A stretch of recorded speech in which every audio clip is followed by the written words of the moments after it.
حضرت محمد کے دنوں میں اگر تم کرتے بسم اللہ الرحمن الرحیم۔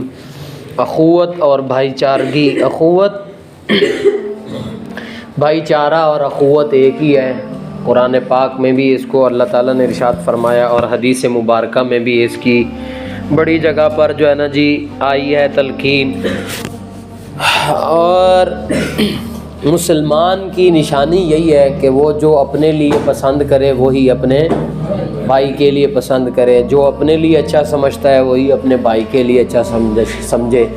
اور بھائی چارے کے اندر یہ بھی بتایا گیا ہے کہ رسول اللہ صلی اللہ علیہ وسلم نے ارشاد فرمایا، اگر تم میں سے کوئی تمہارا بھائی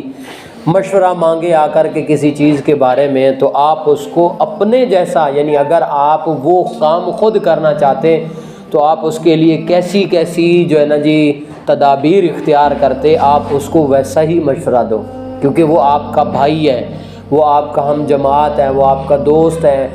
تو اس کے ساتھ بھی آپ ویسا ہی سلوک کرو، ویسا ہی اس کو مشورہ دو جیسا تم اپنے لیے کرنا چاہتے تھے۔ باقی اخوت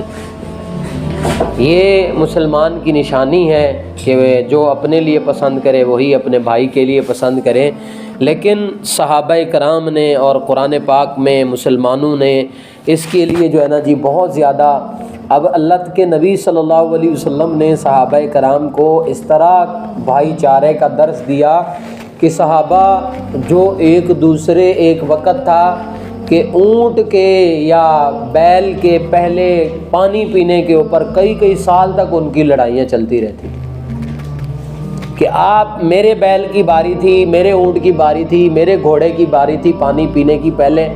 اور آپ کے اونٹ نے پہلے پی لی ہے تو لڑائی شروع ہو گئی، نسلیں در نسل وہ لڑائی چلتی رہی۔ اتنے دشمن تھے ایک دوسرے کے، جانی دشمن، جان لینے والے، لیکن حضور نبی کریم صلی اللہ علیہ وسلم نے صحابہ کی ایسی تربیت فرمائی کہ وہ لوگ جو ایک دوسرے کی جان کے دشمن تھے وہ ایک دوسرے کے بھائی بن گئے، وہ ایک دوسرے کے اوپر جان نثار کرنے والے بن گئے۔ اور قرآن پاک کے اندر خود فرمایا وَاذْكُرُوا نِعْمَةَ اللَّهِ عَلَيْكُمْ إِذْ كُنْتُمْ أَعْدَاءً، کہ جب تم یاد کرو اس نعمت کو کہ جب تم آپس میں ایک دوسرے کے دشمن تھے بہت بڑے، فَأَلَّفَ بَيْنَ قُلُوبِكُمْ، اور اللہ تعالیٰ نے تمہارے دلوں میں ایک دوسرے کی محبت ڈال دی۔ یہ ایک بہت بڑی نعمت ہے کہ تم دشمن تھے اور دشمنوں سے دوست بن گئے، بھائی چارہ قائم ہو گیا، تمہاری وجہ سے نہیں بلکہ اللہ تعالیٰ نے قائم کیا ہے۔ تو اس لیے فرمایا کہ مسلمان کا کیا ہے؟ بھائی ہے۔ اور اسی طرح آگے ہے وَأَلَّفَ بَيْنَ قُلُوبِهِمْ لَوْ أَنفَقْتَ مَا فِي الْأَرْضِ جَمِيعًا، سورۃ انفال کے اندر ہے کہ حضور نبی کریم صلی اللہ علیہ وسلم نے صحابہ کرام کو دیکھا نا کہ حضور اپنی تھوک مبارک اگر زمین پر پھینکتے ہیں تو صحابہ ہاتھ آگے کر لیتے کہ زمین پہ نہ جائے، یہ تھوک ہمیں دے دیں، اور پھر وہ تھوک لے کے پھینکتے نہیں ہیں بلکہ اس کو اپنے ہاتھ پہ مل کے اپنے کپڑوں پہ لگاتے ہیں، اس تھوک کو لے کے ہاتھ پہ مل کے اپنے چہروں پر لگاتے ہیں۔ اگر حضور نبی کریم صلی اللہ، ایک دفعہ حضور نے پچھنے کر لگوائے، جسے حجامہ بھی کہتے ہیں، آج کل حجامہ کرواتے ہیں لوگ، جو جسم کے اندر باڈی میں غلط گندا خون ہوتا ہے تو وہ نکل جاتا ہے، یہ ایک سنت عمل ہے حجامے لگوانا، حجامہ کروانا۔ تو حضور نبی کریم صلی اللہ علیہ وسلم نے، اب ہم یہ نہیں کہہ سکتے کہ حضور کے جسم مبارک میں غلط خون تھا، نہیں، بلکہ ہمیں درس دینے کے لیے، ہمیں سمجھانے کے لیے کہ یہ کام کروانا سنت ہے۔ تو آقا دو جہاں صلی اللہ علیہ وسلم نے پچھنے لگوائے، حجامہ کروایا، وہ خون نکلا تو ایک پیالہ بن گیا خون کا، تو حضور نے اس ایک صحابی کو دیا، فرمایا جاؤ اس کو وہاں جا کے جنگل میں کسی جگہ پہ اس کو دفن کراؤ۔ اب وہ صحابی گئے، حضور کی اتنی عزت، حضور کا اتنا مقام اور مرتبہ صحابہ کے دل میں تھا، اس کو یہ ہمت نہیں ہوئی کہ اب یہ خون جو نبی کے جسم سے نکلا ہے اس کو میں کیسے پھینکوں۔ اب وہ صحابی نے وہ خون کا پیالہ پی لیا کہ حضور کے جسم اقدس سے نکلا ہوا خون ہے، وہ پی کے آ گیا۔ اب حضور کے پاس جب آیا تو حضور نے پوچھا ہاں بھائی دفن کر رہے ہو؟ تو وہ خاموش۔ حضور نے فرمایا کیا ہوا؟ فرمایا حضور میرا دل نہیں کرتا تھا، وہ میں نے پھینکا نہیں ہے بلکہ وہ تو میں پی گیا ہوں۔ حضور نے فرمایا آج کے بعد تو جو مرضی کرے، اللہ نے تیرے اوپر جنت واجب کر دی کہ جس جسم میں محمد الرسول اللہ صلی اللہ علیہ وسلم کے خون کا قطرہ چلا گیا، اللہ کبھی بھی اس جسم پر آگ نہیں، اس کو آگ میں نہیں ڈالیں گے۔ تو صحابہ اتنی زیادہ، اب حضور وضو کرتے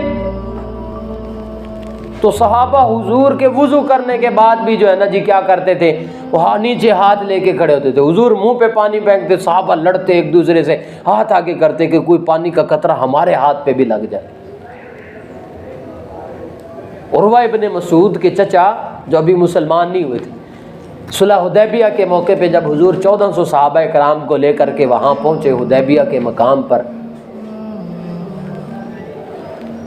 تو کافروں کی طرف سے عروہ ابن مسعود کے چچا آئے مذاکرات کرنے کے لیے۔ تو انہوں نے کیا کیا، حضور نبی کریم صلی اللہ علیہ وسلم کی آ کر کے داڑھی پکڑی، ایسے پکڑی نا، جب کہ ہمارے ہاں بھی ہوتا ہے تو ہم لوگ بھی اس کسی کی جو ہے نا جی جب بات اینڈ ہو جائے، بس اب اخیر ہے کسی سے معافی مانگنے کی یا کسی کو راضی کرنے، یار یہ لے میں تیری داڑھی پہ ہاتھ لگاتا ہوں، تیری داڑھی پکڑتا ہوں، یا اپنا جو ہے نا جی کیا ہے دوپٹہ، عورتیں جو ہے نا جی اپنے یہ چادر وہ پہ اس کے دفتر میں جاؤ، جو ٹیبل ہے نا اس کے اندر رکھیے، تو وہاں سے کیا کر لیا، اب عورتیں خواتین اپنا دوپٹہ اتار کے کسی کے پاؤں پہ رکھ دیتی ہیں، بس اب یہ انتہا ہے، اب راضی اگلا بھی ہو جاتا۔ تو عروہ ابن مسعود کے چچا نے حضور کی داڑھی پکڑی صرف اس لیے کہ اب آپ راضی ہو جائیں۔ تو حضرت عروہ ابن مسعود پیچھے کھڑے ہوئے تھے، انہوں نے دیکھا نا چچا نے میں حضور کی داڑھی پکڑی، تو اپنی تلوار کا وہ پرتا جو دوسری طرف سے ہوتا ہے جس سے پکڑ کر کے نکالتے ہیں، وہ زور سے اپنے چچا کے ہاتھ پہ مارا،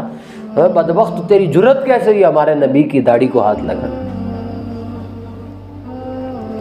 تو عروہ ابن مسعود جب آیا اور دیکھ کر کے جب واپس گیا مکے، تو اس نے جا کر کے انہیں کیا کہا، انہوں نے کہا کہ میں کیسر کے بازار میں گیا ہوں، دربار میں کسرا کے دربار میں گیا ہوں، میں نجاشی کے دربار میں گیا ہوں، جو عزت مقام مرتبہ میں نے محمد الرسول اللہ کا دیکھا اور اس کے صحابہ کے دل میں اس کی عزت اور شان دیکھی، نہ میں نے وہ نجاشی کی عزت دیکھی، نہ میں نے وہ کیسر کے غلاموں کے اندر دیکھی، نہ میں نے کسرا کے اندر دیکھی۔ وہ تو اتنی محبت کرتے ہیں کہ اگر یہ تھوک پھینکتا ہے تو ہاتھ آگے کر لیتے ہیں، اگر وضو کرتا ہے تو وہ لڑتے اور جھگڑتے ہیں کہ وضو کا پانی ہمارے ہاتھوں پر آ جائے۔ جتنی عزت یہ لوگ اس کی کرتے ہیں اتنا کوئی بھی نہیں کرتا۔ میں کہتا ہوں اس کی بات مان لو، وگرنہ یہ لوگ تو اس کے پیچھے جانے دینے کے لیے تیار ہیں۔ تو اب حضور نے جب یہ بات دیکھی نا کہ صحابہ اتنی محبت کرتے ہیں مجھ سے،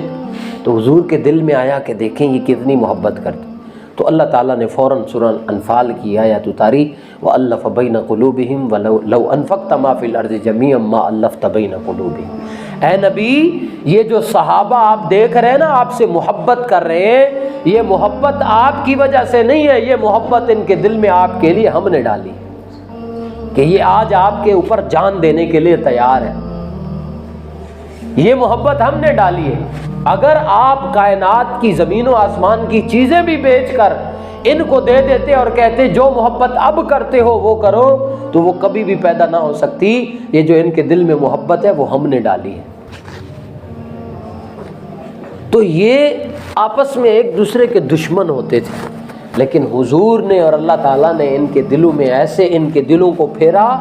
کہ جو جان لینے والے تھے وہ جان دینے والے بن گئے۔ پھر ہجرت مدینہ کے موقع پہ لوگوں نے دیکھا، کائنات نے دیکھا، صحابہ نے ایک دوسرے کی خاطر اپنی بیویوں کو طلاقیں دے دی کہ میرے پاس 2 بیویاں ہیں، میں ایک کو طلاق دیتا ہوں، آپ اس طرح کریں، اس کے ساتھ کیا کر لیں، شادی کر لیں، نکاح کر لیں۔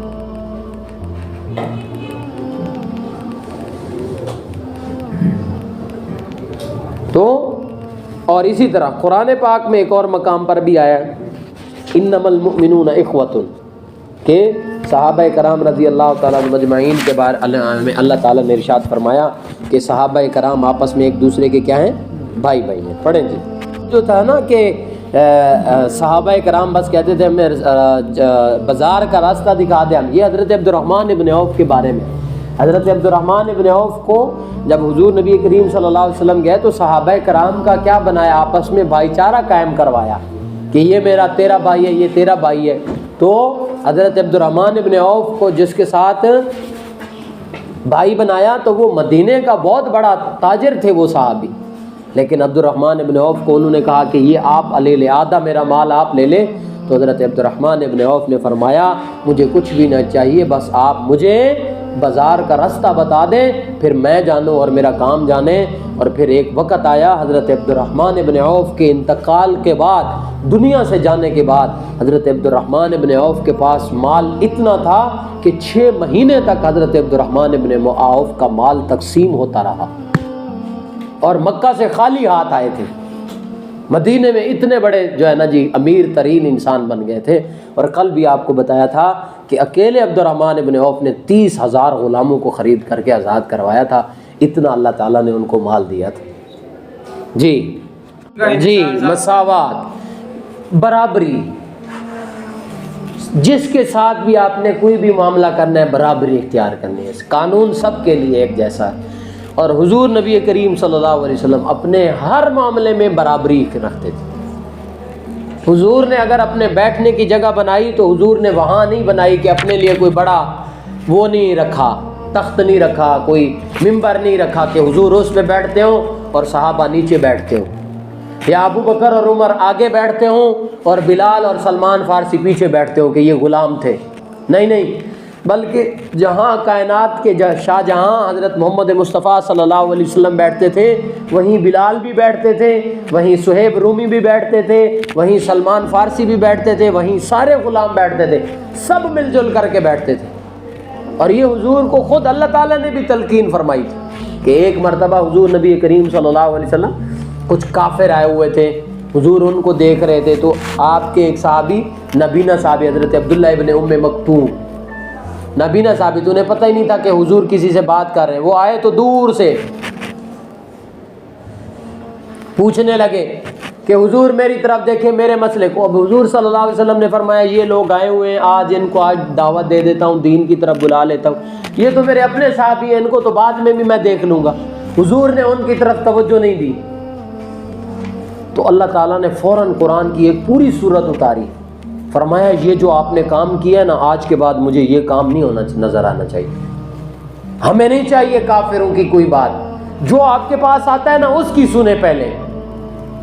عبس وتولی ان جاءہ الاعمی وما یدریک لعلہ یزکیٰ، آپ کی جرت کیسے ہوئی کہ آپ نے جو ہے نا جی ایک نابینا صحابی کے آنے پہ ماتھے پہ تیوری